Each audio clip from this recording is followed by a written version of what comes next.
Figueiredo, Figueiredo.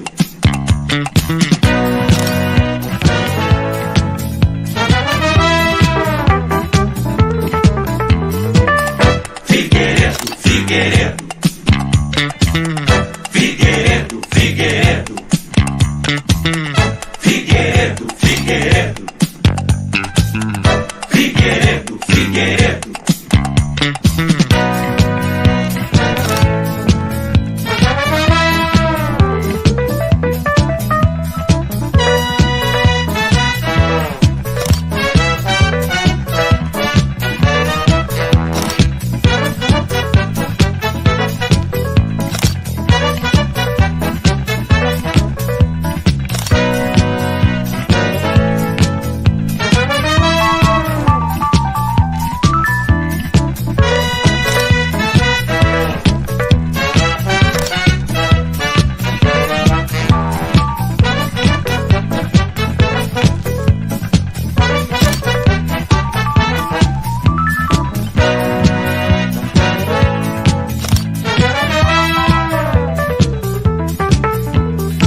Figueiredo, Figueiredo.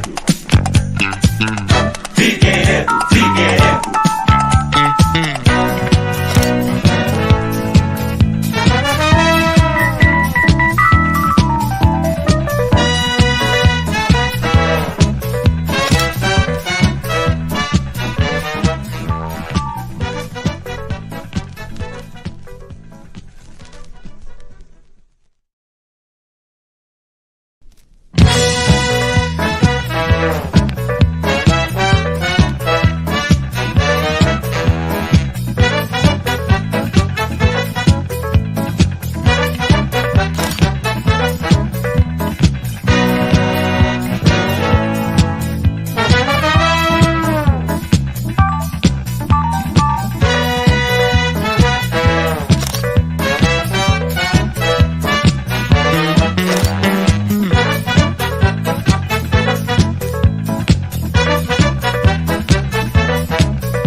Figueiredo, Figueiredo, Figueiredo, Figueiredo, Figueiredo, Figueiredo, Figueiredo.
Olá, e seja bem-vindo ao Paulo Figueiredo Show. Eu acho que o Alexandre de Moraes mandou uma atualização. Temos que botar isso aqui no mudo.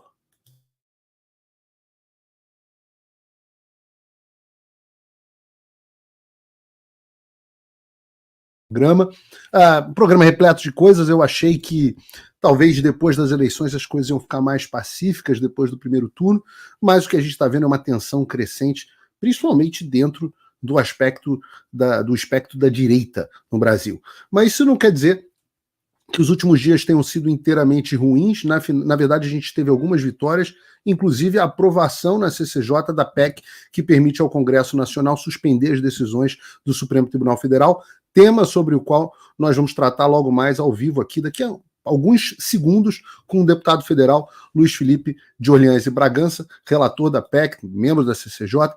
Vamos falar também sobre o Mr. M, que está doidinho para o PSOL assumir a Prefeitura de São Paulo, além de tratar sobre o governador Tarcísio, que foi pego na mentirinha, tentando justificar a aliança dele com Gilberto Kassab, presidente do PSD, aquele partido que mantém o Alexandre no poder, né?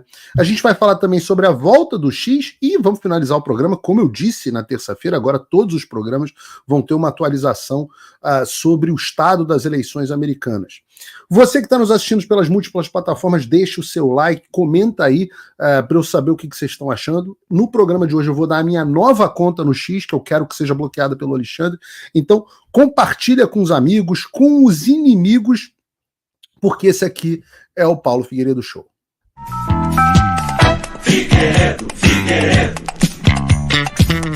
Figueiredo, Figueiredo. Eu tenho dito que a luta contra a ditadura imposta pelo Supremo Tribunal Federal, ela vai ocorrer em diversas frentes.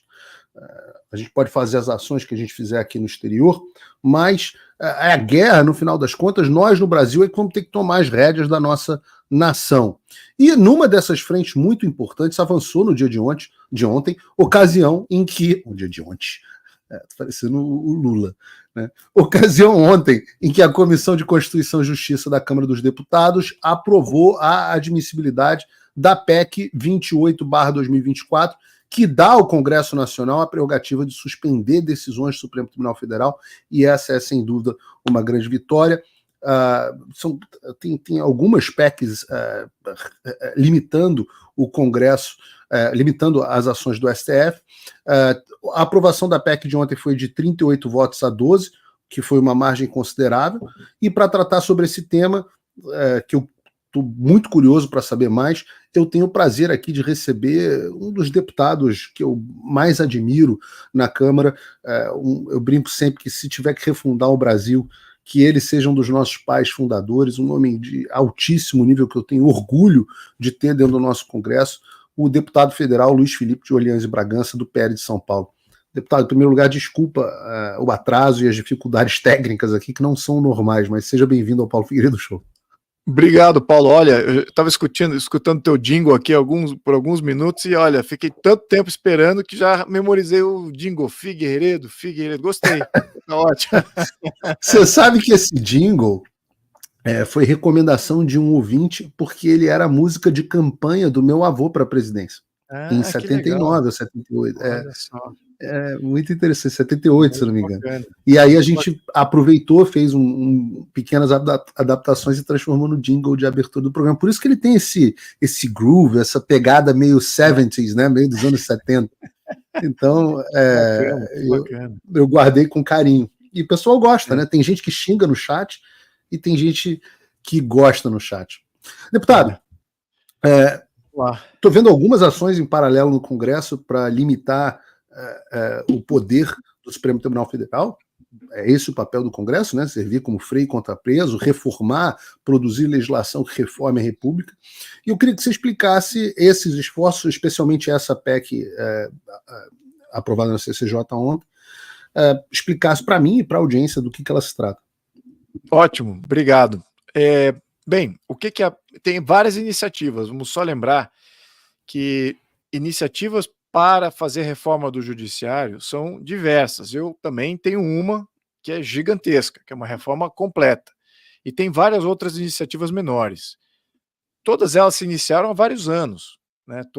O processo de coleta de assinatura, tudo demora um tempo. Então, no mínimo, alguns meses aí, de 3 a 6 meses, no mínimo.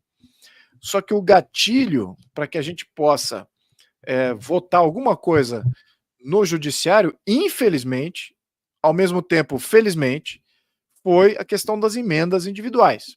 Então, o STF puxou o tapete debaixo do Centrão, que depende dessas emendas, pronto, aí o Centrão foi todo para o lado da direita, da oposição.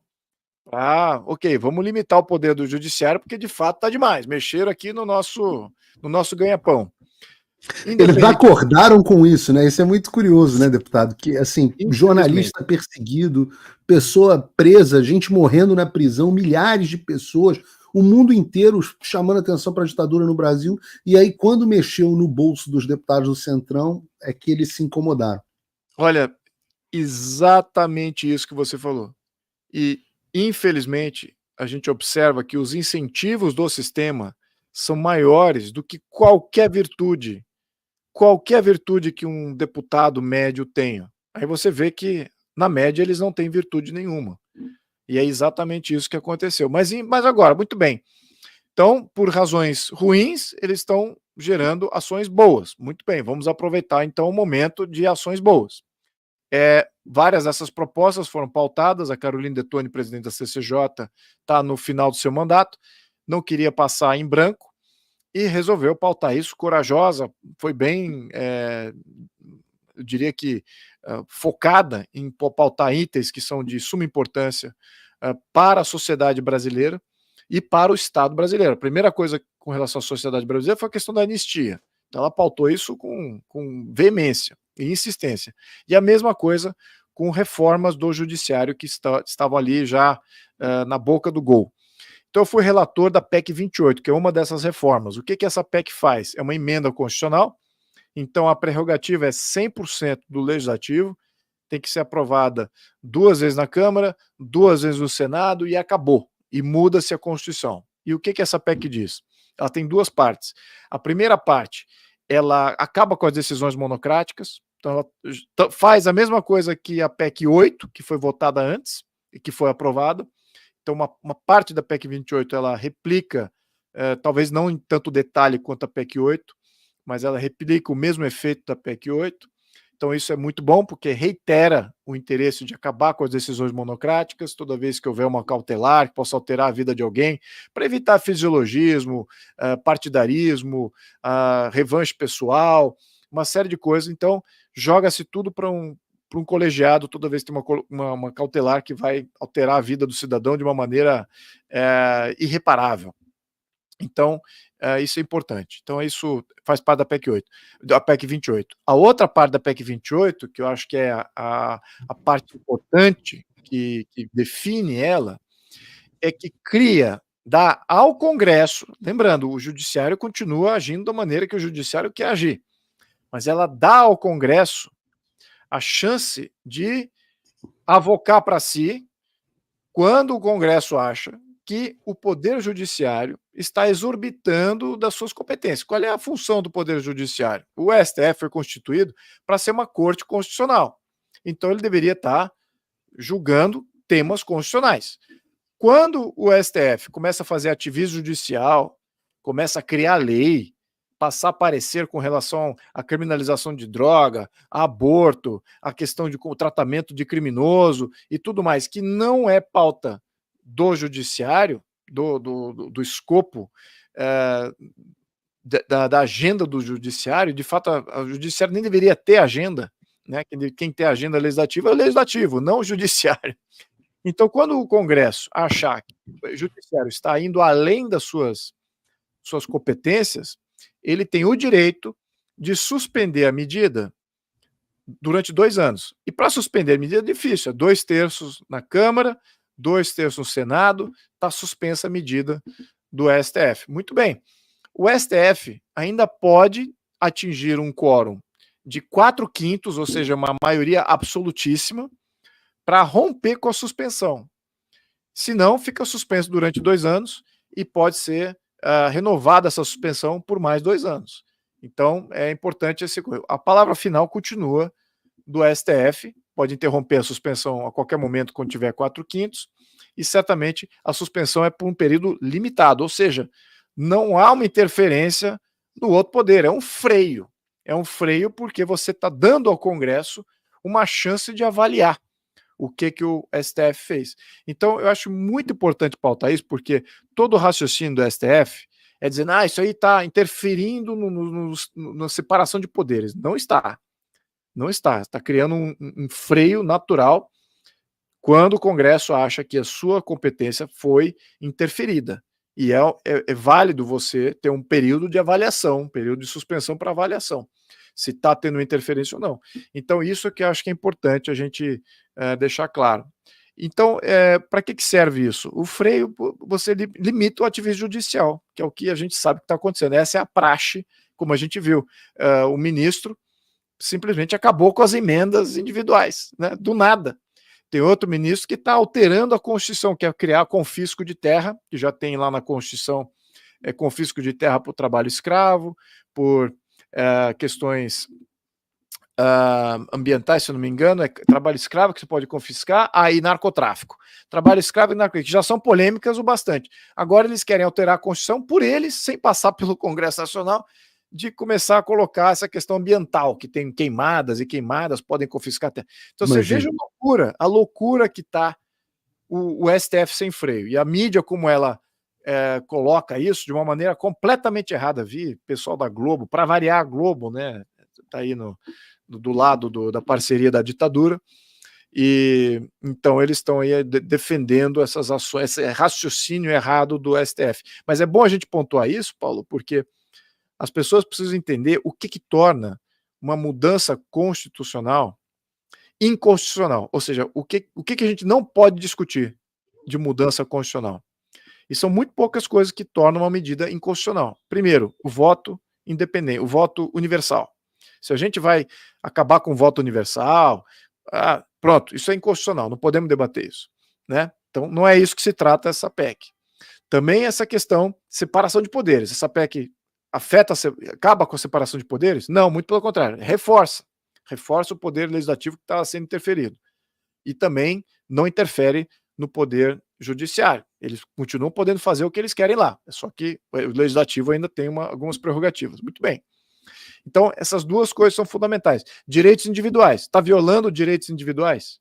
Não, não está violando direitos. Então, qual é o raciocínio? Está violando o sistema federativo? da República. Não está violando o sistema federativo da República. Então, esses são os itens que tornam uma discussão inconstitucional. E o STF está argumentando, essa é uma medida inconstitucional, porque viola aí a separação de poderes, vai tornar aí o Congresso um Supremo Congresso Judiciário, bababá. Isso é balela, isso é... A mídia está chamando de pacote anti-STF. Você acha que é uma descrição boa desse aspecto? Olha, considerando que o STF... Vamos deixar claro aqui, o STF, ele tem exorbitado, sim, das suas funções, ele tem agido de uma maneira draconiana contra a Constituição, tem agido na ilegalidade, tem agido monocraticamente, tem agido fora da lei, ou seja, não há lei, eles têm agido fora da lei, têm agido fora do devido processo legal. Então, como é que a gente ainda vai falar que o STF está bonzinho nessa história toda? É claro que temos que ter um pacote contra o STF, é claro que a gente tem que ter, é óbvio. Então não vamos ser desonestos aqui no que foi o dia de ontem. Foi importante para a população e para o Estado de Direito brasileiro ter um freio no STF. O STF vai reconhecer que eles estavam errados, que estavam exorbitando? Claro que não vão reconhecer. Eles não reconhecem nada de erro pessoal, individual ou coletivo da corte. Nunca reconhecem nada. E é esse um grande problema. E se continuarem nisso, o que eu estou vendo, Paulo, é que já vi algumas notícias, o STF vai tornar essas medidas completamente inconstitucionais. Sim, eu queria te perguntar sobre isso, especialmente, deputado, porque uma medida parecida foi aprovada em Israel e o que aconteceu foi que o STF de Israel decidiu que não valia. Então, você já tem uma ameaça, né? O jornal o Globo, uma reportagem acho que de ontem ou de hoje, relatou que os ministros já mandaram um recado através do Globo, né, que tornariam inconstitucionais e derrubariam essa PEC quando ela chegasse ao judiciário. Qual é a saída para esse tipo de coisa? Então, é o que eu sempre venho pautando. E por incrível que pareça, Paulo, muitas das coisas que eu venho pautando há 6 anos estão se materializando. Reforma tributária, reforma do judiciário, a reforma política dos partidos, do sistema partidário, reforma eleitoral, tudo isso vinha pautando desde 2018, publicamos em 2021 uma Constituição nova que já atende tudo isso, publiquei agora um livro com 7 poderes para tentar diluir um pouquinho os termos técnicos para um público maior ler, né, e começar a se inteirar do problema. Nós temos um problema grave, que é o seguinte: institucionalmente, nós não temos saída. Nós dependemos aqui de um STF ou de juízes que deixem de... Se os juízes, de repente, resolverem agir como juízes de fato, nós temos uma chance. Se os juízes continuarem numa seara de que querem manter uma ditadura do judiciário e que eles próprios querem se manter ditadores individuais, funcionando como uma junta, como era lá atrás, na historiografia até da América Latina, em que várias juntas se levantaram contra a monarquia espanhola e criaram essas juntas ditatoriais espanholas aqui na América Latina, se eles continuarem com essa prática, a ditadura continua. Então, o que acontece nesse sequenciamento? Não há outra solução senão um movimento constitucionalista para rever toda essa base constitucional que foi criada e que permite que o STF haja da maneira que está agindo agora. Porque é uma involução absoluta do Estado de Direito. É absoluta. Você não tem um legislativo forte que possa ele ser o iniciador exclusivo da legislação para a qual ele foi eleito, e não existe STF legislando. Onde que tem, assim, de um Estado desenvolvido, onde que está lá o judiciário legislando? Né? Nós temos aqui no Brasil um judiciário legislando. Onde tem o judiciário executando, falando assim, eu te dou 48 horas para resolver o problema das queimadas, ou para resolver o problema das vacinas? Onde tem judiciário fazendo isso num Estado de Direito moderno? Não tem. É só aqui, não temos um Estado de Direito moderno, tá bem claro isso. Mas eu acho que se eles interferirem dessa vez, não há outra saída senão um movimento constitucionalista que eu já venho apontando há muito tempo que vai ser necessário. E quem sabe seja o gatilho. Se não houver o gatilho, porque se isso não for o gatilho, aí realmente a gente está bancando aqui o palhaço, não só o representante parlamentar, mas aqueles ativistas e aqueles cidadãos que seguem a política e falam assim, poxa vida, eu ainda vou apostar no meu candidato lá vai fazer diferença? Não vai fazer diferença nenhuma, tá certo? É isso que a gente tem apontado isso sistematicamente. Temos um sistema, é um sistema, temos que eleger pessoas que vão fazer reformas, e não é só ocupar espaço. Então, temos que ter toda uma visão do que reforma fazer, para poder executar e ser cobrado nessa execução. É isso que a gente está precisando. E o que a gente viu até agora, ao menos no último pleito eleitoral, é que a boa notícia é que a esquerda sumiu, está sumindo, perdeu a base, virou uma ideia, a esquerda virou uma ideia e está ali somente nas universidades e mídia, e algumas prefeiturinhas, e claro que no sistema, né, nas burocracias, mas em termos de representatividade popular, sumiu. Então as próximas eleições vai ser o quê? Centrão, que adora a emenda individual, e a direita, que supostamente está vinculada diretamente com o povo, que é antissistema. Então, é isso que eu estou vendo. Então, vamos qualificar essa direita aqui para fazer uma mudança de sistema. Eu achei interessante esse placar. Eu achei que foi uma votação bem expressiva, muito por causa dessa questão das emendas, né, das emendas individuais, mas 38-12 com votação, basicamente eu vi os votos contra, foram basicamente PT, PSOL, os partidos da extrema esquerda, e eu fiquei impressionado. Eu fiquei impressionado. Como é que está o clima, deputado, dentro da Câmara a respeito desse assunto? Então, veja o que fica patente na CCJ. Se você seguir as votações ali, fica patente o quão pequeno a esquerda de fato é. E fica patente que, até nos discursos, alguns deputados da esquerda são, vou botar aqui o termo relativo, relativamente honestos, e eles entendem que o STF está exorbitando, que de fato não pode haver decisões monocráticas, e que de fato as interferências têm ocorrido fora da lei. Eles reconhecem isso, os relativamente honestos da esquerda. Então, mesmo a base do governo estão entendendo o raciocínio, porque é óbvio para todos, para todos da comunidade nacional e internacional, temos um STF agindo como uma junta ditatorial. Isso é patente. Muito bem.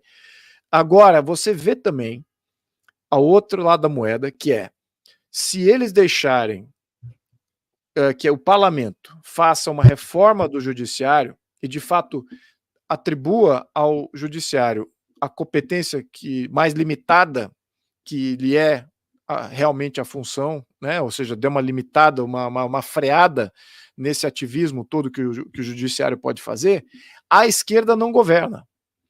O poder executivo simplesmente não governa, deixa de conseguir impor a agenda deles. Então você vê, é um desespero político, não é argumentativo. Na argumentação eles entendem o nosso raciocínio, porque é pautado numa verdade óbvia para todos. No entanto, politicamente eles precisam defender o judiciário agindo da forma que ele está agindo, para que a agenda da esquerda tenha alguma chance de poder ser imposta numa maioria que já não quer mais eles. É isso que está óbvio. Então, isso é bom, ao mesmo tempo é ruim, porque para mudar esses incentivos, e sabendo que o judiciário pode se reentrincheirar cada vez mais, isso causa um cisma muito grande entre a sociedade e o poder representativo. E só vem coisa pior aí vindo adiante, tá? Na questão de reforma tributária, concentração totalitária da moeda, tudo isso com poder reentrincheirado, não popular. Então, eles sabem disso, então agora eles vão acelerar essa agenda totalitária o mais rápido possível, porque essa tendência deles perderem poder é total. é muito visível. Então, eu acho que é uma situação bem precária. É bom que a gente esteja preparado para isso. É isso que eu acho que muitos do que você que está fazendo, outros que falam na internet, que têm uma visibilidade e influência na opinião pública, é fundamental apontar essa dinâmica e como os incentivos estão todos contra a sociedade e como a gente já deveria estar ganhando e não está, e por que não está. Ao mesmo tempo, por que eles vão acelerar esse plano totalitário que eles sempre tiveram na gaveta? E interessante falarmos sobre isso, deputado, porque nós tivemos essa eleição, sem dúvida nenhuma, o teu partido foi o grande vencedor das eleições. Aqui fiz uma análise detalhada, onde disse até por que foi um vencedor maior do que o PSD, na prática, que eu mostrei aqui que numericamente perdeu prefeituras e não ganhou. Impressionante a votação nas câmaras, etc. Ou seja, e ainda, acho que talvez, não sei se você pode concordar comigo ou não, mas o PL só não fez mais prefeituras porque não ousou mais e lançou mais candidaturas. Preferiu preferiu ressuscitar o PMDB Exato. e dar apoio ao Centrão em geral. E é isso que a gente viu. O Centrão ganhou, em termos partidários, o PL foi o que mais ganhou. Em termos de bloco, o bloco do Centrão foi o que mais ganhou. E é isso que é o problema, porque o bloco do Centrão vai criar uma demanda muito grande nos parlamentares, maior ainda do que já tinha. Agora que eles têm mais prefeituras, essa dinâmica destrutiva de emenda individual, que torna o deputado federal em um vereador federal, ele é destrutivo da República. Isso afeta tudo, afeta o processo orçamentário, afeta a alocação de capital para as despesas obrigatórias, afeta o voto de qualquer tema, uma vez que você tem um Congresso comprado, né? Você vai ter uma demanda maior por emenda individual. O Poder Executivo, que é muito mais fraco, vai ter mais facilidade em comprar essa parcela de deputados, porque agora a demanda está mais exacerbada. Então, as futuras votações vão estar tão ocas de discussão como estiveram todo esse ano e meio. A verdade é essa. Nós nunca tivemos um Congresso tão oco. Você vai para Brasília para quê? Para discutir o quê? Com quem? Vazio. Né? Você tem ali a esquerda, que fica numa defesa irracional do governo e das ideias antigas e de uma narrativa falida da história, uma história até totalmente errada, via discussões lá absurdas de historiografia que eles têm totalmente invertida. E você tem a direita, nós, que vamos para lá para defender, fazer algum tipo de oposição, fazer algum tipo de freio. E o maior bloco, que é o bloco do Centrão, está omisso, não propõe nada, não fiscaliza nada, porque está comprado. Então, essa dinâmica, eu acho que tende a aumentar, porque agora eles têm mais prefeituras que vão demandar mais emendas, então a pressão para se venderem ao Poder Executivo vai aumentar. E o Poder Executivo vai dizer, olha, que bom, porque a gente tem um monte de projeto ruim aqui para aprovar e precisa desse Centrão oco para fazer maioria e fazer passar tudo ali no atropelo. É isso. Mas até do Centrão, quem venceu com um discurso de direita, né? Então, do ponto de vista eleitoral, eles tiveram que acenar para a direita. Próxima eleição para o Senado. A gente tem renovação a sua também, mas tem a importante renovação do Senado por causa da questão do STF. A gente deve tratar um pouco aqui sobre a questão do impeachment do Alexandre. Mas, especificamente, que eu já tomei muito do teu tempo, a respeito da eleição para a sucessão da presidência da Câmara, e o que tem um impacto direto, né? Existe uma discussão de se o Lira vai pautar ou não justamente a questão da PEC, tem gente dizendo que ele não vai pautar de jeito nenhum. O jogo na Câmara estava mais ou menos certo, agora parece que está um pouco instável, o candidato Lira era favorito, agora alguns jornais dizem que já não é mais favorito. Como é que tá essa dinâmica aí dentro, deputado? Olha, está um pouco cedo, na minha opinião, para definir isso. Eles querem já definir logo, porque o Lira está em final de processo final aí, já quer definir tudo, mas eu acho que o PL especificamente precisa lançar um candidato próprio. Tá? Isso seria bom para o partido, seria bom para o movimento, ter alguma esperança que algum partido está representando a não vinculação com os partidos de centrão. É importante a sinalização que temos aí um candidato próprio e que venha defender tudo que nós estamos defendendo de fora para dentro. Anistia, reforma do judiciário, uma série de empecilhos aí que deveriam ser revistos com relação à questão tributária, que está, para mim, já está aguando, já está fazendo água, está todo mundo meio que não querendo ir adiante com esses projetos de reforma tributária, mas estão compelidos porque já tomaram decisões anteriores que os forçam a continuar com o processo. Então, tudo isso tem que ser revisto com o próximo presidente de Câmara, o próximo presidente de Senado. Como é que eu vejo? Eu acho que a discussão ainda vai se acalorar antes do final do ano, exatamente para definir para onde vai o PL, né, e para onde vai também o PT, que é o partido do governo. Acho que esses dois aí estão o fiel da balança para as escolhas. Lembrando que as escolhas até agora, todas elas são centrão do Norte e Nordeste, que são os estados que mais demandam emenda parlamentar. Então, queremos isso no próximo presidente de Câmara? Sabe, queremos mais isso nessa... Eu já digo que não. Eu já digo que temos que estancar isso. A opinião pública tem que vir ao encontro, entender que isso é nocivo para todos, incluso para o Norte e Nordeste. Porque isso aí fere até o que seria o começo da saída para o Norte e Nordeste, na minha opinião. Né?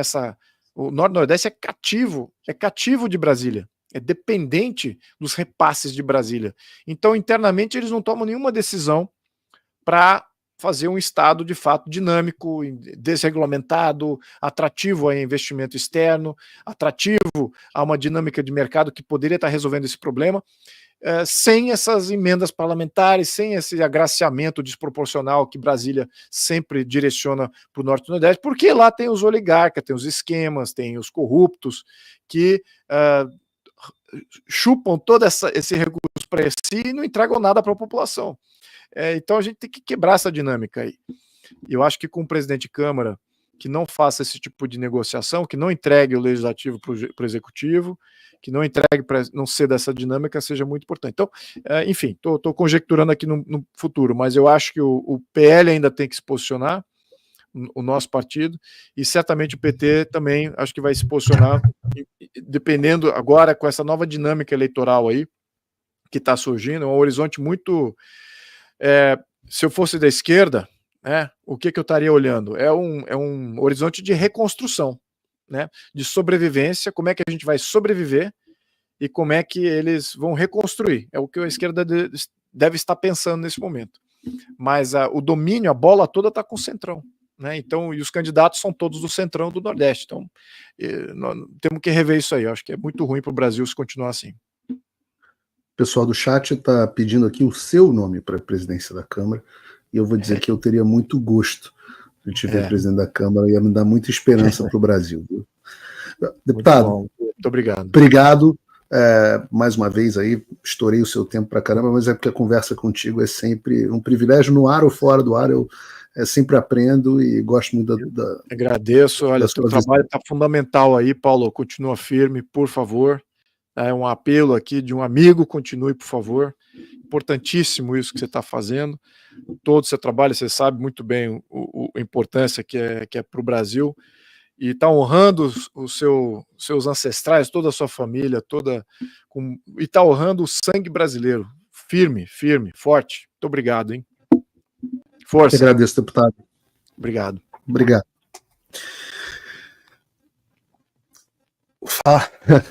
Falo de Pablo Marçal hoje ou não falo?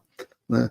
Eu não falei mais sobre o Mr. M durante as eleições, porque eu acho que tinha um risco ali de captura da atenção. Eu continuo com o meu foco principal dentro da questão da liberdade de expressão no Brasil. Né? O meu tema número 1 para o Brasil é o reestabelecimento da liberdade de expressão, para que a gente possa discutir esse tipo de coisa. A gente vai falar aqui sobre a volta do X. Eu aviso vocês que eu fiz agora, imediatamente antes de entrar no ar, eu fiz uma nova conta no X, vou fazer aqui vídeo e tal, vou pedir para as pessoas divulgarem. mas fiz uma nova conta no X. E hoje o programa está com dificuldade de ser transmitido em vários lugares. A gente está aí com quase 13 mil pessoas nos assistindo, mas com uma enorme dificuldade de meios para transmitir o programa. Hoje o Paulo Figueiredo Show é transmitido em 8 fontes diferentes, que é o limite do StreamYard. Se o StreamYard tivesse 10 fontes, eu já pedi a eles para aumentarem meu limite, eu transmitiria por 10. Assim, liberdade de expressão é o tema número 1 do Brasil. Então não tenho muito tempo para perder com Mr. M, etc, etc. Agora, o meu trabalho é narrar a realidade como eu a vejo. Né? Os temas que são importantes, eu muitas vezes posso perder 1 minuto ou 2 com eles. Então, tratei de eleições em São Paulo, tratei de eleições em Belo Horizonte, tratei de eleições no Rio de Janeiro, tratei de eleições em Fortaleza, vamos fazer aqui Curitiba, Cristina Grêmio vai ser entrevistada aqui para o nosso segundo turno. Nós temos que tratar das eleições municipais, mas principalmente dos efeitos nacionais dessas eleições municipais. E quando eu vi e percebi que o Mr. M, com quem eu tinha depositado uma certa esperança, né? Eu já falei aqui no programa que minha mulher gostava dele, tinha apoiadores, patronos que gostavam dele, algumas pessoas na política gostavam dele, mas quando percebi que se tratava de um falsário, eu tive a obrigação de alertar vocês.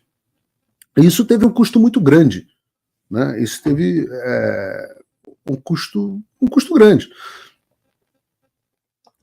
Eu digo para vocês, custo inclusive financeiro, né? E isso tem a ver um pouco do que o Silas Malafaia estava falando. Eu não concordo com a forma como o Silas colocou a coisa, o pastor, mas há um componente importante no que ele está dizendo. O que ele estava dizendo é, o que ele diz, eu não sou do PL, eu não sou político, eu não tenho que lavar roupa suja em casa porque eu não faço parte da casa.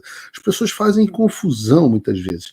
Acho que o pastor Silas, assim como eu, não tem nenhum compromisso com o PL, nenhum compromisso com o Bolsonaro, nenhum compromisso com nenhum político. Nós somos cidadãos privados que manifestamos as nossas opiniões políticas. Ele manifestou a opinião dele contra o Pablo Marçal e ele esperava que outros tivessem se juntado a ele nessa guerra, digamos assim. Ele cita o nome, por exemplo, do Magno Malta, senador Magno Malta, cita o nome do deputado Nicolas e do pastor e deputado Marcos Feliciano, além do presidente Bolsonaro. No caso do Magno Malta, eu acho que o Magno Malta tem todo o direito, gosto muito, um abraço para o senador Magno Malta, tem todo o direito de não querer entrar nessa disputa. O estado dele é do Espírito Santo e cada um perde tempo e dedica esforços na guerra que tem que achar que tem. Então, não vi Magno Malta defendendo Pablo Marçal. O Nicolas, eu já acho que ele poderia ter dito também, não tenho nada com São Paulo, vou me dedicar a Minas Gerais, vou eleger o Bruno Engler, que é o que me interessa. Não vou entrar e vou continuar no meu fronte Alexandre de Moraes. Mas ele acabou fazendo sinalizações que foram aproveitadas pelo Pablo Marçal. Então ele entrou, querendo ou não, na disputa, negócio do copo de veneno, que eu achei uma metáfora horrorosa.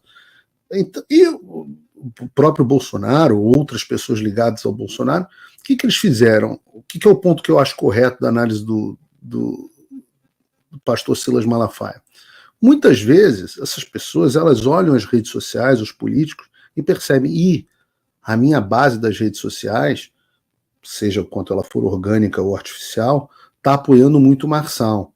Eu não vou brigar com ele não, porque senão eu vou perder voto, ou vou perder engajamento, ou vão... Cara, isso é normal. Quantas vezes eu já não perdi seguidor, quantas vezes eu já não perdi apoiador, isso é normal. Você achar que você vai jogar sempre para a plateia, mesmo que você seja político, é uma loucura. Eu sempre digo, a multidão mandou soltar Barrabás e crucificar Jesus. Então você muitas vezes tem que olhar para o público que está gritando crucifica, crucifica, e você fala, não vou fazer isso. Vou fazer o que é certo. Vou fazer o que é verdadeiro. E eu no mês passado tive uma perda aqui momentânea de número de apoiadores e etc. quando eu comecei a criticar o Pablo Marçal, o tempo veio, o cara se revelou um picareta, muita gente olhou e falou, não, esse cara tinha razão, o Paulo Figueiredo tinha razão, e aí depois voltou, e hoje já superou o mês passado, e é assim que a vida segue. Não dá pra gente ficar querendo jogar pra plateia o tempo inteiro. Eu diria que a gente não deve jogar pra plateia tempo algum. Tem que jogar pra verdade, jogar pra realidade, jogar pra Deus. De fato, você dizer que apoia um candidato e dizer que se o outro for pro segundo turno, você vai apoiar o outro, é uma porcaria. É muito ruim. Eu queria recapitular com vocês alguns eventos recentes para a gente chegar às novas declarações do Mr. M. Vocês lembram quando o governador Tarcísio aqui, e eu preciso fazer um parênteses, que não tem como me acusar de ser soldadinho do Tarcísio, eu sou provavelmente uma das pessoas, eu não desgosto do Tarcísio não, eu tenho que ser sincero, eu até gosto dele, mas eu provavelmente sou uma das pessoas que mais cobra postura coerente do governador.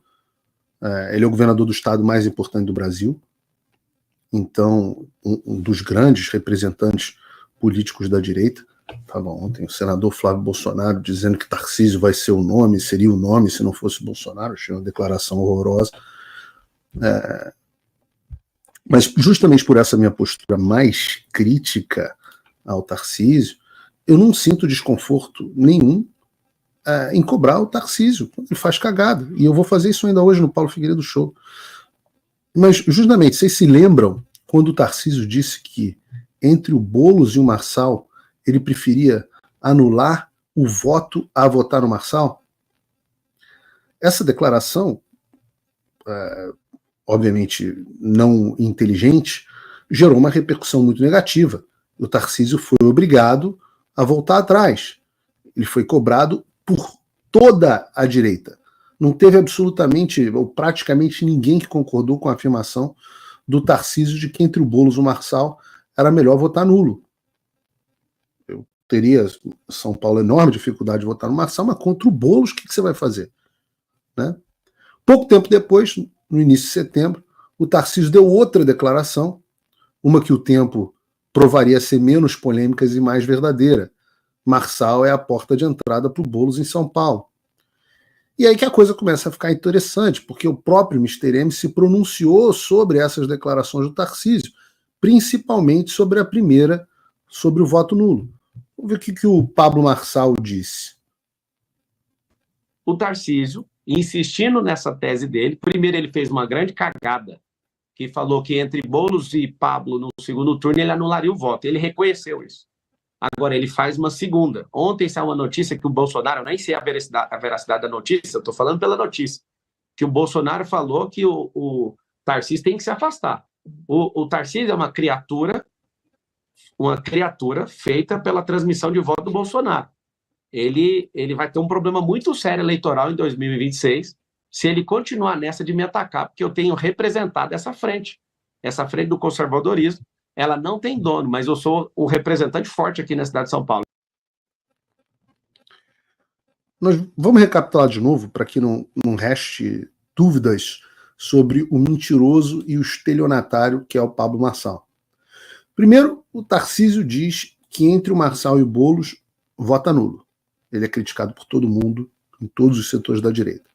Ato contínuo, ele diz que o Marçal é a porta de entrada para o Boulos em São Paulo. Aí, então, o Marçal é perguntado sobre isso. Em uma entrevista, ele responde o seguinte, ipsis literis. O Tarcísio, insistindo nessa tese dele, primeiro ele faz uma grande cagada. Né? Ele fez uma grande cagada. E falou que entre o Boulos e Pablo, no segundo turno, ele anularia o voto. Ele reconheceu isso. Portanto, o que está acontecendo? O Pablo Marçal ataca o Tarcísio por ele ter dito que entre o Boulos e ele votaria nulo.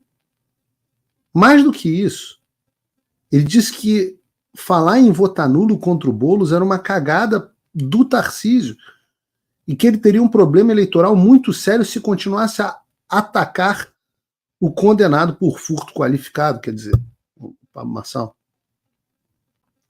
Então, a gente tem um pressuposto lógico estabelecido. Para o Mr. M, o voto nulo contra o Boulos é uma cagada. E ele mesmo afirma que o Tarcísio reconheceu isso. Ora, se para o Mr. M votar nulo contra o Boulos é uma cagada, você espera que ele, que criou, ou pelo menos postou laudo falso contra o Boulos, você espera que ele se posicione contra o Boulos no segundo turno das eleições de São Paulo. Não é verdade? Afinal, o Marçal cansou de dizer que só entrou na disputa para a prefeitura para impedir que o Boulos fosse eleito prefeito. Esse era o pressuposto dele. Mas, se você esperava um posicionamento coerente, verdadeiro do Mr. M, eu lamento muito informar que você não vai ter. Vamos ter o que ele falou sobre esse segundo turno.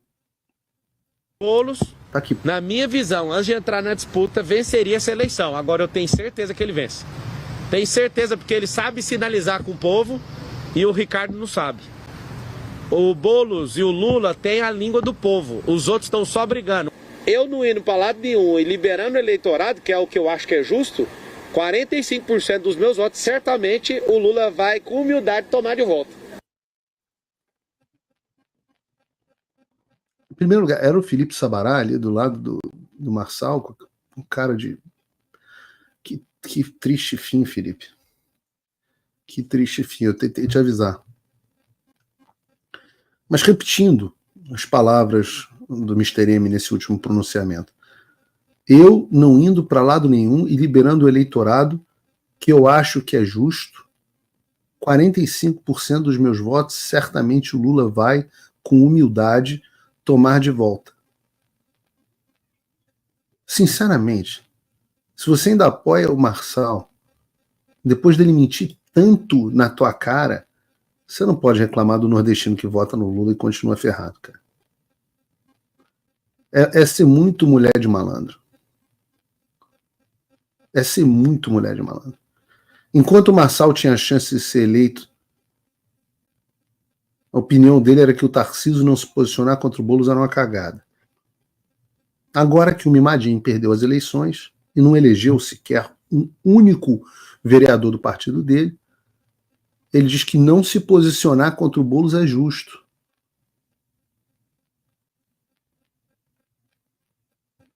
Que vergonha. E agora dizendo que antes dele entrar na disputa, ele dizia que o Boulos venceria a eleição em São Paulo. E agora ele diz que tem certeza de que o Boulos venceria. Não sou a Paulo Figueiredo aqui falando do Marçal, não. Eu estou repetindo exatamente, ipsis literis, aspas do que o Marçal disse. Ele disse que tem certeza que o Boulos vai ser eleito prefeito de São Paulo. E qual é a decisão que ele toma? De não se posicionar. Como o covarde que faz tudo pelo poder que ele é. Além de não se posicionar, ele ainda diz ser justo não se posicionar. Ou seja, o justo é o contrário do que ele diz. Assim, tudo que esse cara faz é conveniência. Se porra de direita, de dizer que esse cara é de direita. Você sabe por que esse cara é de direita? Porque o eleitorado está desesperado, clamando por nomes de direita. E o Jair Bolsonaro, até pouco tempo atrás, estava calado, escolheu um candidato para São Paulo que não traduz a vontade do eleitor, fez alianças pelo Brasil inteiro que não traduzem a vontade do eleitor, e agora não sou eu que estou dizendo, agora são vocês que disseram nas urnas. E o Marçal, oportunista, todo golpista precisa ver uma oportunidade de um golpe.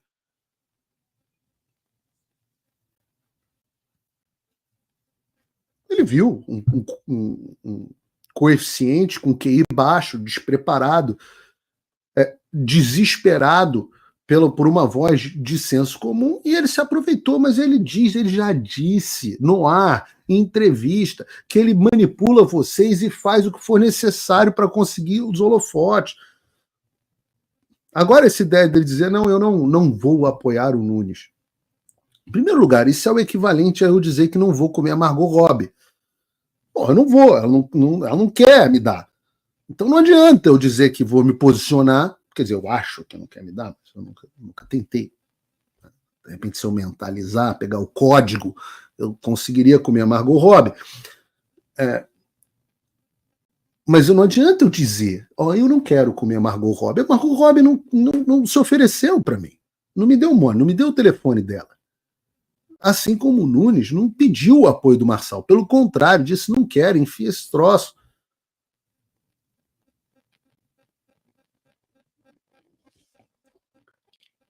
E por que ele está dizendo isso? Repare, isso é o contrário da primeira manifestação dele. Não, se concordar com algumas coisas, eu vou apoiar assim. Fecharam a porta e agora ele diz, não, então declara, acho que o Boulos que vai ganhar. O mesmo cara, frase dele, Pablo Marçal, a frase do Tarcísio, Pablo Marçal é a porta de entrada do Boulos de São Paulo.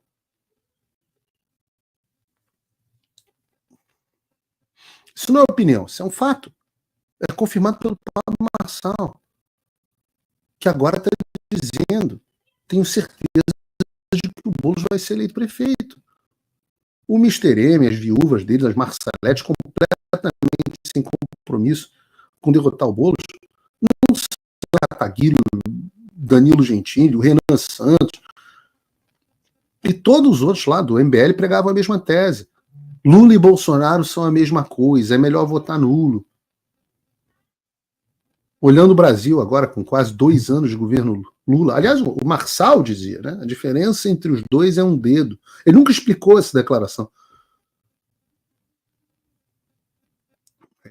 A gente olha agora, o Brasil com quase 2 anos de governo Lula, se alguém ainda tem coragem de afirmar que é a mesma coisa. E agora esse pensamento isentão, chegando às eleições de São Paulo. Nunes e Boulos são a mesma coisa, então é melhor votar nulo. Até ontem falavam que se eu estava atacando o Marçal, eu ia acabar elegendo o Boulos. Hoje o Marçal elogia o Boulos, fala aquele que o Lula fala a língua do povo e que ele tem certeza de que o Boulos será eleito. E os Marçaletes, que diziam que eu ia acabar elegendo o Boulos, agora pregam voto nulo. Ou seja, todos os neurônios cometeram suicídio coletivo. É um papo de maluco. Não, é um papo de maluco, mas na verdade é um papo de fanático, que não deixa de ser um tipo de loucura. Você pode seguir fanaticamente o seu ídolo Pablo Marçal, tudo bem, a minha irmã, quando era pequena, mais velha um pouco, tinha um pôster do Tom Cruise no quarto. Cada um, o que você quiser. Você pode ter ídolos, né? Ninguém vai te impedir de ter seus ídolos. Agora, você não pode reclamar depois que foi enganado. Graças a Deus, as previsões do Mister M não valem porra nenhuma. Né? Disse que iria ser eleito prefeito no primeiro turno, que o partido dele, ele elegeu uma bancada grande na Câmara Municipal, não elegeu ninguém. E, segundo o Paraná Pesquisas, ele também está errando, que aliás acertou o resultado do primeiro turno, segundo o Paraná Pesquisas, ele também está errando o resultado do segundo turno. Coloca aí pra gente a reportagem do Paulo Figueiredo do show de hoje, Bruno.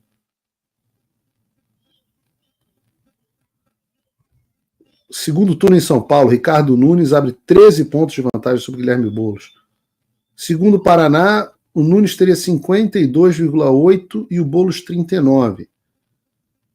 Nunes não teria tantos votos por conta do Marçal, certamente, porém o novo amigo do Mister M, com certeza, vai ter mais votos pela covardia apresentada por ele e por quem prega o voto no Boulos por raiva. E tem esse movimento. De qualquer forma, caso o Boulos seja eleito prefeito em São Paulo, que eu particularmente não creio que será, acho que Nunes vai ser eleito com uma boa margem, depois a gente pode culpar com nome e sobrenome. Pablo Marçal, o responsável.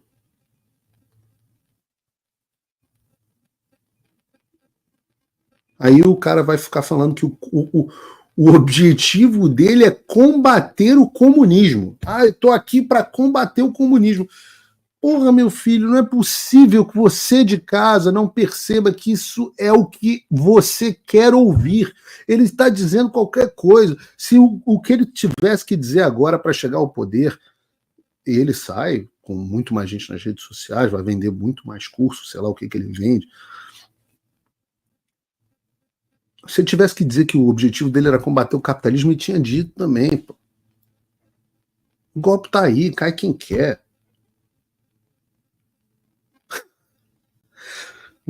Hoje é dia de eu me dispor com todo mundo. Eu quero me dispor com todo mundo. Se eu não me dispuser com todo mundo, hoje teve gente que ficou puta agora porque eu falei do Silas, teve gente que ficou puta porque acha que eu defendi o Silas, teve gente que tá puta porque eu falei do Marçal, e agora, e aí as pessoas vão dizer que eu sou do time do PL, vendido pro Tarcísio para sei lá quem, então agora eu vou arrumar confusão com o Tarcísio.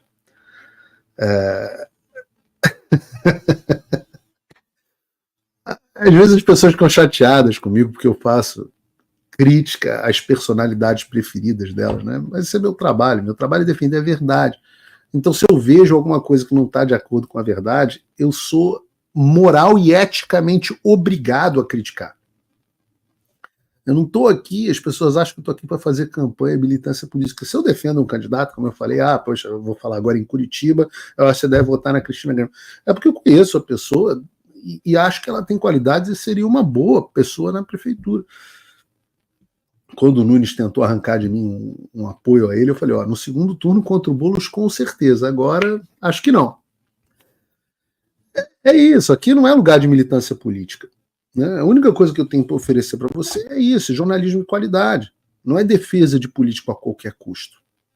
E por isso que eu tenho que trazer para vocês uma mentira que o governador Tarcísio tentou meter para cima da direita para justificar, graças à maravilhosa pressão de vocês, o Tarcísio acusou que sentiu e começou a tentar se justificar das relações próximas dele com o Kassab. Já está todo mundo careca de saber, mas não custa lembrar que o Kassab é presidente do PSD, o partido que está travando o impeachment do Alexandre de Moraes no Senado, e ele é o secretário de Relações Institucionais do governo do Tarcísio, enorme poder no governo do Estado, liberou o partido dele para apoiar o Lula em 2022 e já foi, até mesmo, chefe do Alexandre. Então, evidentemente, aqui, quando eu digo que foi chefe do Alexandre, é isso aqui. Ministro do STF que autorizou a operação contra Kassab já foi seu secretário em São Paulo. Alexandre já foi secretário do Kassab. Então, evidentemente, ter ligações com pessoas como Kassab, principalmente no cargo mais importante do governo de São Paulo, né, como braço direito do governador, secretário de Relações Institucionais, faz com que o Tarcísio seja constantemente questionado. E aí, numa dessas ocasiões, o Tarcísio falou o seguinte sobre a relação dele com o Kassab para se justificar. Por que você mantém o Kassab no governo? Né? A direita reclama muito comigo. Você tinha que ter mandado o cara embora. Eu tenho um governo federal do PT. Então, se o presidente da República fosse o Bolsonaro, minha vida era outra. Ah, é? Eu tenho um cara aqui que funciona como um para-raio. É uma contenção às investidas que eu recebo de lá. Sim. E mais ou menos quando eu preciso de um bloqueio, está aqui uma pessoa que faz esse bloqueio para mim. Então é uma questão de sobrevivência. Né? É uma questão de estratégia. E às vezes as pessoas não fazem essa leitura. Porque está todo mundo muito de saco cheio, está todo mundo muito emocionado. Agora, tem hora que você tem que ser extremamente frio, extremamente racional. Rapaz, que homem racional, que homem frio. Porra. Se todo mundo... Se eu ganhasse $1 para cada um que justificasse frouxidão com estratégia, eu, não precisava mais de apoiador. Estava garantido. Então vocês vejam só. Tarcísio está justificando a relação com o Kassab em cima da seguinte ideia. Eu tenho o Kassab no governo de São Paulo porque eu tenho o Lula na presidência da República. E o Kassab funciona como um para-raio, uma contenção que bloqueia as investidas de Brasília contra mim.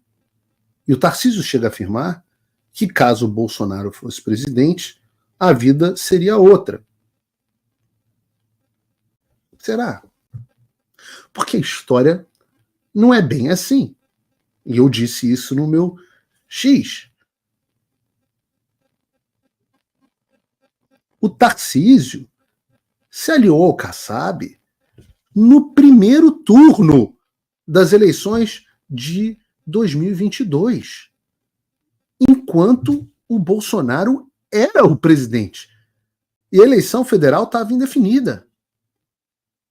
Ah, não, mas Paulo, eu não acredito em você. Eu só vi o Tarcísio com o Kassab depois que ele foi eleito. Essa é uma das belezas da internet. A internet tem uma memória muito melhor que a minha. Então vejam essa reportagem da CNN de 16 de agosto de 2022, quase 2 meses antes do primeiro turno. Vejam aqui. O que está dizendo aqui?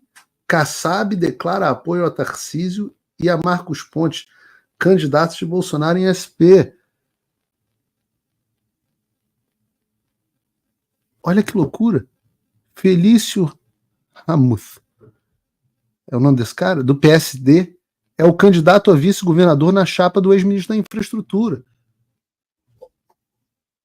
Peraí. Tarcísio, como é que você manda um caô desse de que tua aliança com o Kassab é porque o Lula é presidente, se tua aliança com o PSD, inclusive com o teu vice, veio no primeiro turno das eleições? Do que você está falando? Você fala de que precisa do Kassab porque o Lula é presidente e ele precisa de alguém para proteger ele em Brasília, né? Você. No entanto, você e o Kassab estavam juntos muito antes do Lula ser eleito presidente.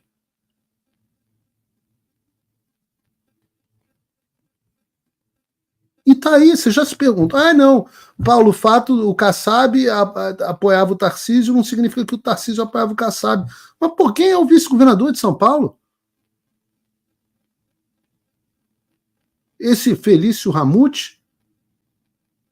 Gente boa, esse gente boa aí. Chuta aí, dou 10 segundos para você chutar o número do partido do Felício Ramute. Acertou, quem escreveu 55, pô, PSD.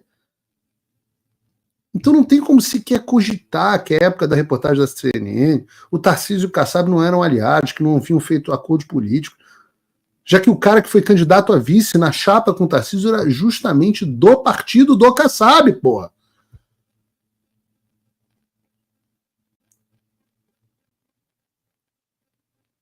E aí é o seguinte, você analisa o quão benéficas ou maléficas foram os acordos políticos pelos resultados que eles geraram. É justo, não é isso? O que nos leva a perguntar, então, quais foram os resultados gerados pro Brasil da parceria Tarcísio-Kassab. Eu sei os resultados pro Alexandre. Não é uma resposta positiva para o Brasil. De um lado, a gente tem o Tarcísio, um dos governadores mais populares do Brasil, governa o estado mais rico do Brasil, o segundo maior orçamento da América Latina, controla uma das máquinas públicas mais poderosas do mundo, com um poder imenso de negociação na mão. Do outro lado, a gente tem um sujeito altamente impopular, cujo papel seria servir como para-raio e resolver os problemas em Brasília. Quem é o mais forte entre os dois? O Kassab ou o Tarcísio? De novo, compara os resultados. O padrinho político do Tarcísio, o presidente Bolsonaro, o homem que colocou ele na política, está inelegível, sem passaporte. O grupo político do Tarcísio está sendo ampla e explicitamente perseguido pelo Supremo Tribunal Federal.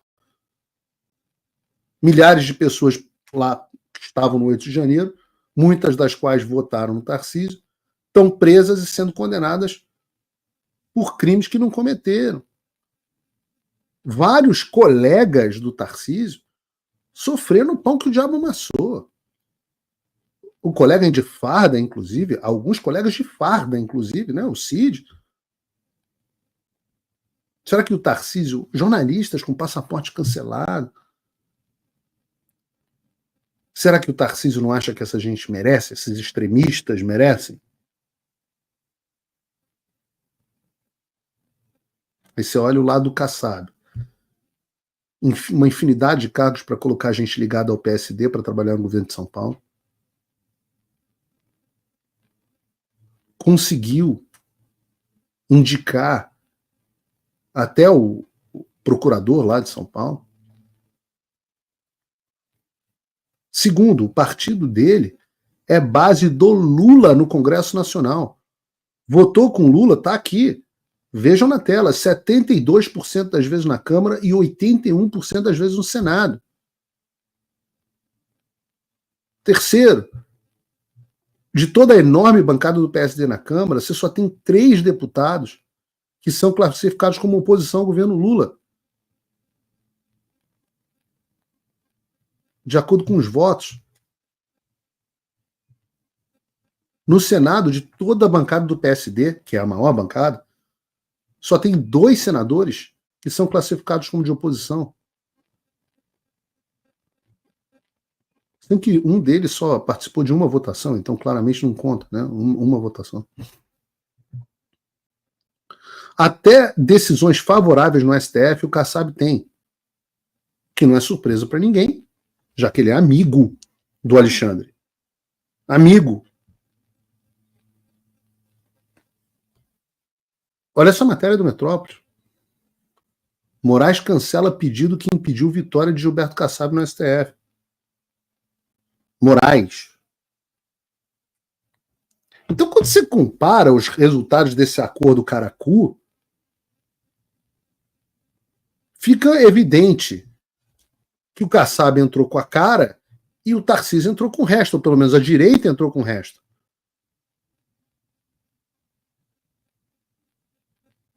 Não é possível que vocês não concordem com isso.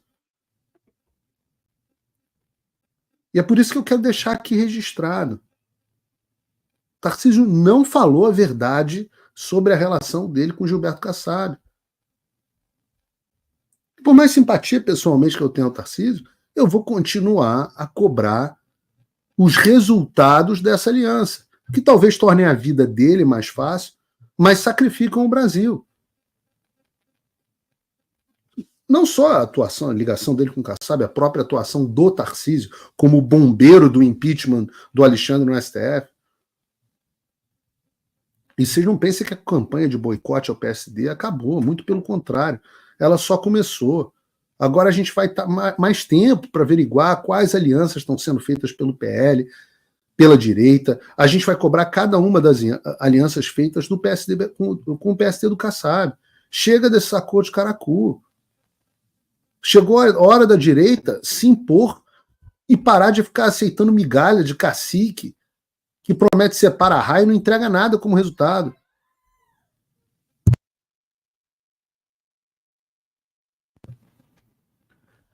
Inclusive, pela primeira vez, a gente tem um documento para pedir assinatura no Senado Federal. Finalmente. Isso é muito importante, preste atenção nisso. Esse é um requerimento de urgência para apreciação do pedido do impeachment do Alexandre. E já foi assinado por todos os 36 senadores que se comprometeram publicamente com o impeachment. Faltam só 5 assinaturas. Não desistam. Cobre o seu senador. Não importa a pressão que eu faça aqui, a pressão de vocês, nossa, no Senado não pode parar. A próxima eleição é a eleição para o Senado. 2/3 desses caras vão embora. Vocês mostraram nas urnas o quanto que vocês querem o posicionamento de direita. Esses caras precisam entender, se você não apoiar o impeachment do Alexandre, daqui a 2 anos você será demitido pelas urnas. E não importa as alianças que você faça. Então, de um lado, eu estou aqui no Paulo Figueiredo Show, expondo para todo mundo esse lado espúrio, que ninguém vai mostrar para você em lugar nenhum, dessas alianças que acaba fazendo caciques do PL fazem com o PSD, ou seja, o partido do presidente, e estava aí o Luiz Felipe agora há pouco para concordar, confirmar o que eu estava dizendo, o partido do presidente acaba alimentando, o gênio da estratégia, acaba alimentando a porcaria do sistema que nos devora. E isso é exposto de um lado, mas do outro, vocês, o povo, as urnas, estão mostrando que não adianta, a esquerda desapareceu e o centrão teve que colocar uma roupinha e se aliar com a direita para conseguir se manter no poder. Daqui a 2 anos tem eleição para o Senado. Lembrem, essa é a mensagem para o seu senador. Ou você vota e se manifesta pelo impeachment do Alexandre, ou você será demitido. Simples assim. E acreditem, não tem nada no mundo que esses caras amem mais do que o carguinho deles. Eles realmente se acham importantes sendo senadores. Sabe por quê? Porque a maioria desses caras são os bostas, são os losers, são os fracassados. Em qualquer coisa que eles decidissem fazer na vida, eles seriam irrelevantes. Então eles precisam do cargo, da posição. O desespero deles é perder isso.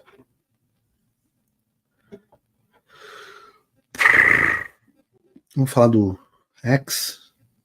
Programa longo hoje, hein? Com dificuldades técnicas. Muita gente me perguntando se eu tô bem por causa do furacão e tal que teve aqui. E vou dizer um negócio para vocês. Tô ótimo. Um dia de sol aqui, espetacular. O furacão passou bastante longe. E isso me deixa meio puto, porque primeiro a imprensa, né, faz um trabalho horroroso de tentar pintar como se fosse o fim do mundo. Ah, quem ficar vai morrer. É uma coisa horrorosa. Segundo que eu vejo, minhas filhas estão sem aula ontem e sem aula hoje. O furacão passou a 300 milhas daqui de casa. O que eu tive foi vento aqui, um pouquinho só. E nego cancela a aula. Minha mulher 2 dias sem ir para o trabalho. Um prejuízo econômico do cacete. E isso me deixa, eu vou dizer porque isso me deixa puto, porque o americano se tornou um fruta, um cuzão. Óbvio, vem uma diretriz de uma autoridade, geralmente um vagabundo de um funcionário público que não precisa trabalhar, porque vai cair o dinheiro na conta dele no final do mês. Ele diz não, por uma questão de excesso de cautela, abundância de cuidado, que é o termo que ele chama aqui, excesso de cautela. Nós não abriremos as escolas. Aí o dono da escola, olha, o dinheiro vai cair na conta dele, ou da escola pública, melhor ainda, que o cara é funcionário público, fala assim, não, estou seguindo as diretrizes das autoridades, igualzinho no Covid. Igualzinho. E aí nego não vai trabalhar. Vocês viram, eu botei o telefone no mudo aqui para dar um esporro na criançada tocando zaralho aqui em casa. Mas o que me deixa puto não é a criançada tocando zaralho em casa, é a vagabundagem. Porque, pô, eu vou dizer para vocês, qualquer chuva no Rio de Janeiro é muito pior do que o que a gente passou aqui. Ou São Paulo também, eu sei que em outros lugares no Brasil, mas eu sei que as chuvas no Rio, pô, caiu, ventou um pouquinho aqui. E claro, lá em Tampa, outros lugares onde aí tudo bem, tá passando furacão categoria 3, pô, você vai, evacua, cria as proteções, ninguém vai trabalhar e tal. Mas um furacão passando lá na Casa do Chapéu, você fecha as coisas aqui, isso não tem nada a ver com o programa de hoje, mas eu fico puto da vida com que isso aqui, né, o hino dos Estados Unidos fala, né, the land of the free and the home of the brave. O home of the brave é o lar dos corajosos. Porra, um bando de frutinhas. O carioca, porra, tem que trabalhar com tiroteio na linha amarela. Porra, risco de vida muito maior. Morreram 0 formigas na Flórida, no sul da Flórida, onde eu tô, nos últimos dias. Então fiquem tranquilos. Não acreditem no... Tava vendo o G1 fazendo um estardalhaço, meu Deus. O que diz a Anitta sobre o furacão Milton. Eu falo, puta merda, o jornalismo profissional morreu mesmo.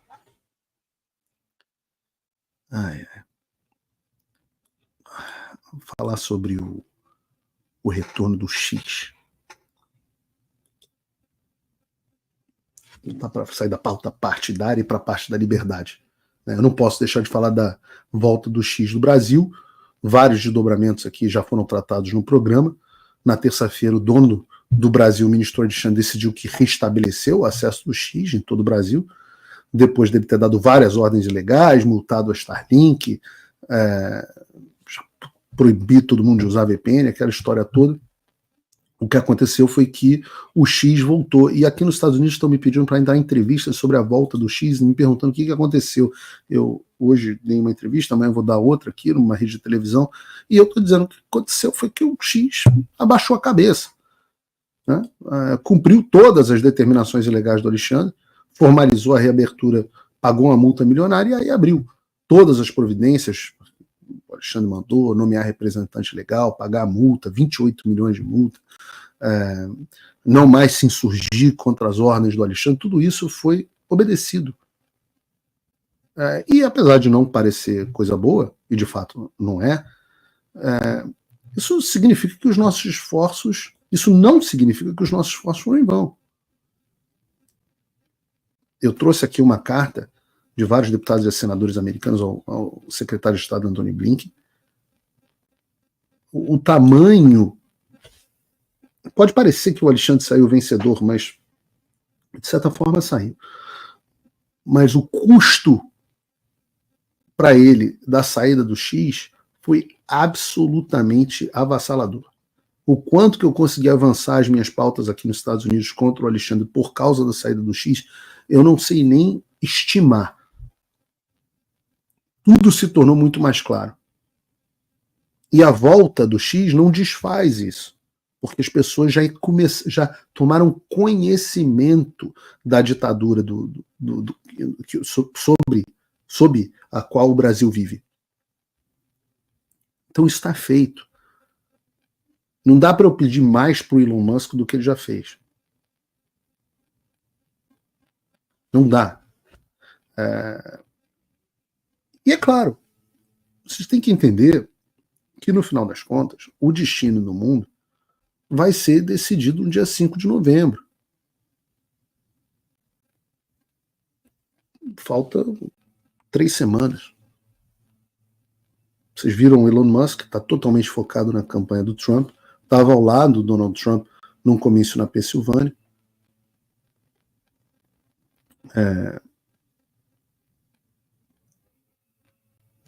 E a gente está esperando o resultado dessa eleição. Se o Trump vence, eu acho que a postura do Elon Musk muda. O Musk que talvez integre o próprio governo Trump. Eu acho que muda.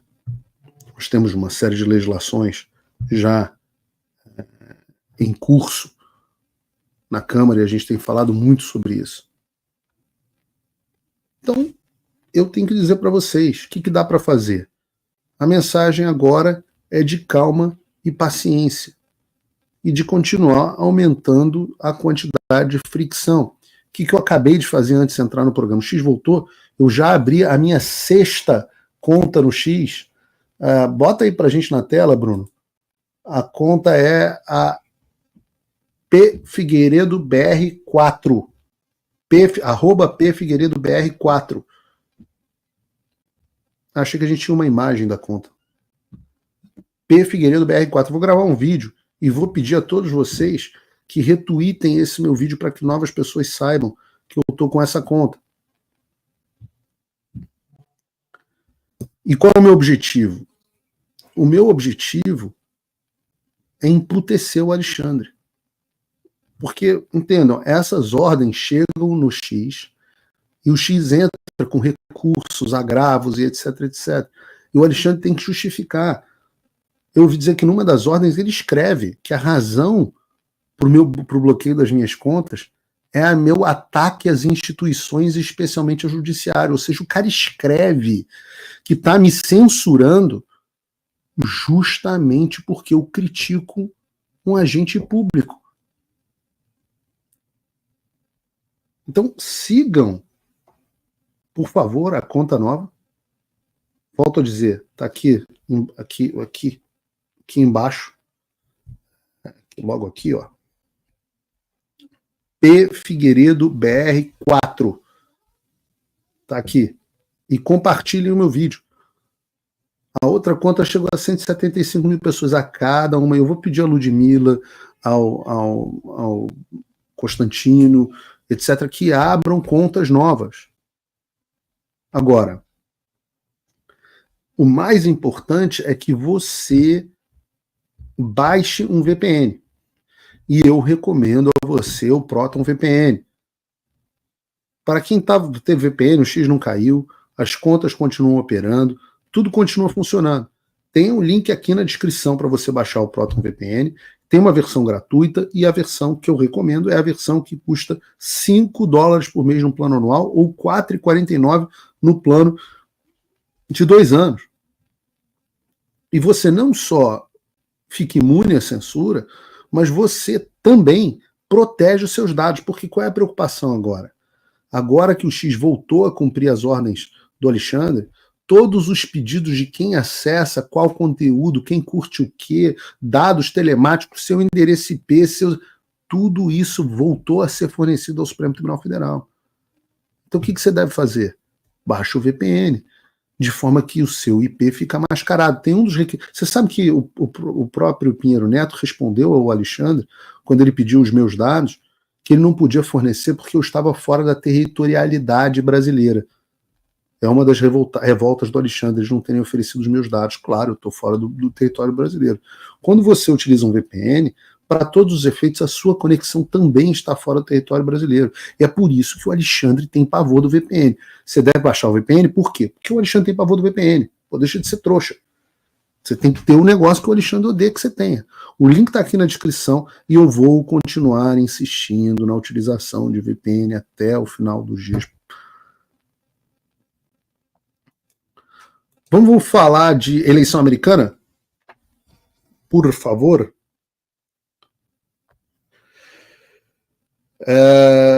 Eu falei para vocês, quem assistiu o programa na terça-feira, eu fiz um compromisso aqui, que eu vou cobrir as atualizações das eleições americanas a cada programa, e é isso que eu vou fazer agora. Vocês vão ver bastante eu trazendo essa pesquisa do Quinnipiac, porque ela é um grande meme aqui nos Estados Unidos. Eu já citei outras vezes, mas essa pesquisa, ela errou o resultado do voto popular em favor do Biden por simplesmente 6,5 pontos percentuais. Eles diziam que o Biden ia ter 11% a mais de votos, não 11%, 11 pontos a mais de votos do que o Trump, enquanto o Biden teve 4,5%. Isso é mais ou menos uma margem de erro de 150% para mais ou para menos.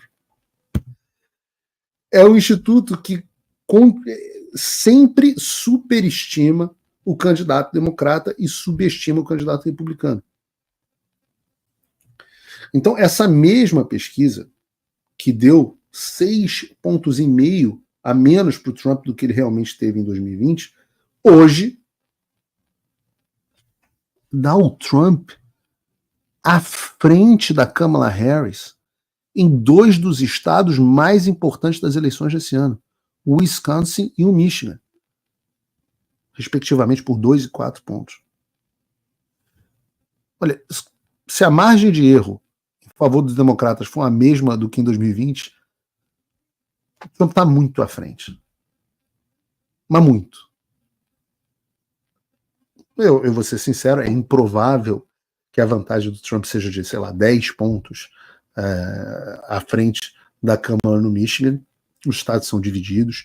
Mas o ponto é que até mesmo os institutos que davam as margens absurdas para o Partido Democrata agora estão tendo que mostrar vantagem para o Partido Republicano. É mais ou menos, vou traduzir para vocês, é mais ou menos como se o Datafolha se o Bolsonaro tivesse ganhando do Lula em Minas Gerais. É aquela história, se no Datafolha o Bolsonaro tem 2 pontos de vantagem, então na realidade a vantagem é muito maior. Essa é a impressão que a gente tem com o Quinnipiac. Isso não é a primeira vez que eu falo isso, mas existe um alerta vermelho que está aceso no Partido Democrata. Vejam o que a CNN, que ninguém pode acusar de ser uma emissora de direita conservadora, está dizendo. Bota aí, Bruno.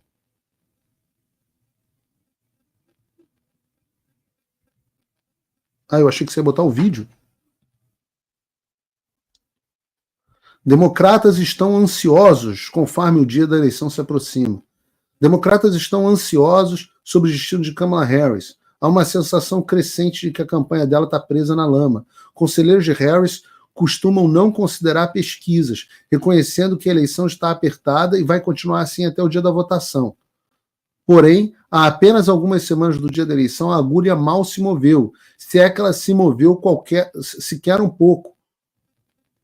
As pessoas estão nervosas, as pessoas da campanha da Kamala Harris. Elas sabem que as pesquisas mostraram uma eleição apertada, disse uma fonte muito próxima da campanha. Muitos de nós estão tendo flashbacks de 2016. Nós sabemos quando as coisas podem ir pelo caminho errado e podemos sentir isso. Isso que eu estou lendo para vocês são os relatos de democratas de dentro da campanha da Kamala Harris. E eu estou lendo na CNN, não é o Paulo Figueiredo, não é o Steve Bannon, não é o Trump. É a emissora, uma das mais esquerdas dos Estados Unidos, citando as campanhas da própria Kamala. Agora, não quer dizer que a situação está ganha para o Trump, mas são bons ventos. Eu estou tentando achar aqui para vocês, porque saiu aqui na... Quero ver se eu acho aqui para vocês. Vazou, supostamente, uma pesquisa interna da Kamala Harris. E ela mostrando o seguinte: em Wisconsin, o Trump está na frente. Na Pensilvânia, o Trump está consolidado na frente. No Michigan, o Trump consolidado na frente. Em Nevada, na campanha interna da Câmara, suposta que teria vazado, ela estaria na frente. Na Geórgia, o Trump na frente. No Arizona, o Trump na frente. Na Carolina do Norte, o Trump na frente. Se for isso aqui, meus amigos, é o que se chama de landslide, uma avalanche. Uma avalanche. Eu vou fazer uma cobertura especial das eleições americanas, além de eu ficar aqui atualizando vocês todos os programas das principais pesquisas que forem saindo. Na terça-feira que vem eu vou fazer mais um apanhado, geralmente com novas pesquisas que estiverem saindo. De terça para hoje, né, nós tivemos uma pesquisa, por exemplo, do Pew Research, que mostra 48... Pew Research, que é um instituto que normalmente não faz muitas pesquisas eleitorais, é tido como um dos institutos mais respeitados aqui dos Estados Unidos de opinião pública. O Pew Research publicou uma pesquisa ontem. A pesquisa foi feita do dia 3 de outubro, não, perdão, do dia 30 de setembro ao dia 6 de outubro, e foi divulgada ontem. Essa pesquisa mostra Harris com 48 e Trump com 47. Entendam, volto a dizer, Harris 48 e Trump 47 no voto popular significa no colégio eleitoral Trump vencedor. Outra pesquisa, Instituto Rasmussen, um dos mais precisos, Trump 48 à frente da Kamala Harris com 46. Trump na Casa Branca. Instituto Ipsos, pesquisa também, essa é feita de 4 de outubro a 7 de outubro, fresquinha. Kamala Harris 51, Trump 49. Kamala Harris com 2 pontos de vantagem. Se a pesquisa estiver certa, Trump na presidência. Morning Consult, eu acho que eu já tinha mostrado. E o Yahoo também mostrei no programa anterior. Essas são as últimas. A margem, a média no Real Clear Politics, que eu volto a dizer, superestimou em mais de 2 pontos a vitória do Trump, do Biden, na eleição passada, mesmo com toda a roubalheira. A média caiu para 1,8 ponto percentual. Isso é garantido Trump na Casa Branca. Então muita gente me pergunta, Paulo, como é que está a disputa aqui? Eu não vou dizer que está fácil, mas eu vou dizer que assim, tá com uma cara muito boa. Eu posso dizer que eu tenho conversado com as pessoas de dentro da campanha do Trump e o clima é de otimismo moderado. Otimismo moderado. Bom, na terça-feira a gente volta a esse assunto no Paulo Figueiredo Show, mas eu vou fazer uma cobertura específica. Vou fazer uma longa cobertura a respeito desse assunto. Nós vamos ter no estúdio, vou pegar um estúdio legal em Orlando, vou alugar, vou fazer uma produção bacana, várias pessoas participando, vamos ter a noite inteira lá com telão, se Deus quiser, uma coisa bem bacana. Vou fazer um investimento forte aí. Eu peço a você que, se você aprecia isso, se você gosta desse tipo de trabalho, que você considere a possibilidade de se tornar meu apoiador. Hoje é um bom dia para você se tornar meu apoiador e financiar esse programa com essa qualidade, com 2 câmeras, com operação, com roteirista, etc, etc, para que a gente possa produzir cada vez mais qualidade. Eu procuro entregar muita qualidade para vocês, né? A qualidade da câmera, do som, da imagem, né? Tudo a gente faz aqui com o maior capricho. Então eu peço a você que considere a possibilidade de se tornar meu apoiador. Tem essas 3 opções. E hoje eu quero dizer para vocês uma novidade. Bruno, você vai ter que trocar essa imagem no próximo programa, porque a partir de agora você pode também ou se tornar meu... Você tem agora algumas opções. Você pode se tornar meu apoiador com um pouco mais de $5 por mês. Você pode se tornar meu patrono Gold com $50 por mês e os benefícios variam. Mas agora você também pode, muita gente está me pedindo, a possibilidade de fazer assim, Paulo, eu não quero me tornar seu apoiador mensal, etc., mas eu quero fazer uma doação para você. E agora você, no link aqui embaixo, pode fazer uma doação para mim a partir de $1.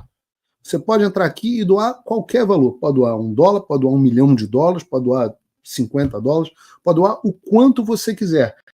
E a novidade também é que você pode doar agora em Bitcoin. Caso você não queira aparecer, etc, etc, você pode fazer uma doação de Bitcoin. Eu tenho o link aqui na descrição, você entra lá. Claro, os meus apoiadores, é sempre bom eu poder contar a partir de $5 por mês, um Big Mac, etc, etc, e você tem acesso ao meu conteúdo exclusivo. Meus patronos Gold têm... olha os novos planos aí. Meus patronos Gold têm o benefício, né, de poderem me apoiar com de poder ter uma interação maior comigo, meu e-mail, grupo de patronos, encontro de patronos, reunião mensal de patronos, etc, etc. E se reunir, estar com os outros patronos, né? Um grupo muito bom de discussão. Mas agora tem também as pessoas que querem fazer o doador único, quer fazer uma doação. Olha, Paulo, toma aqui $3, toma aqui $5, toma aqui $1.000, toma aqui $1 milhão. Tem aqui essa oportunidade agora, inclusive para você que já é apoiador ou você que já é patrono e quer fazer uma doação extra, existe a partir de hoje essa possibilidade. O link está aqui na descrição. E de você também poder fazer apoio por Bitcoin. Muita gente quer poder fazer apoio por Bitcoin. Então eu peço, nunca me doem aqui no Superchat, no YouTube, etc, etc. Isso é uma dificuldade, eles bloqueiam a monetização. É um inferno. O lugar para fazer o apoio é no site, onde você pode fazer via o próprio site, ou você pode fazer via Bitcoin, onde você fica irrastreável. No site você também fica, porque só quem tem acesso ao banco de dados sou eu, aqui no exterior, nos Estados Unidos, onde o Alexandre não aplica nada. Mas agora você tem a possibilidade de fazer doação também por Bitcoin, que foi um pedido de alguns. Olha, agradeço imensamente quando você faz isso, você financia toda a minha atividade. Eu fico muito feliz de ver que muita gente tem pedido, inclusive, outras formas de apoiar, me deixa muito feliz, aumenta a minha fé na humanidade. O Bruno está colocando aqui um pedido final para vocês entrarem no meu novíssimo, fiz agora, no meu novíssimo perfil no X.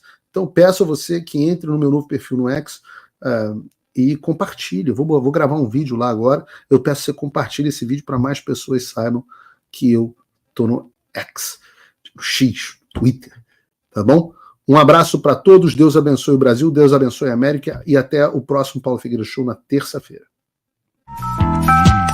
Figueiredo, Figueiredo. Figueiredo, Figueiredo.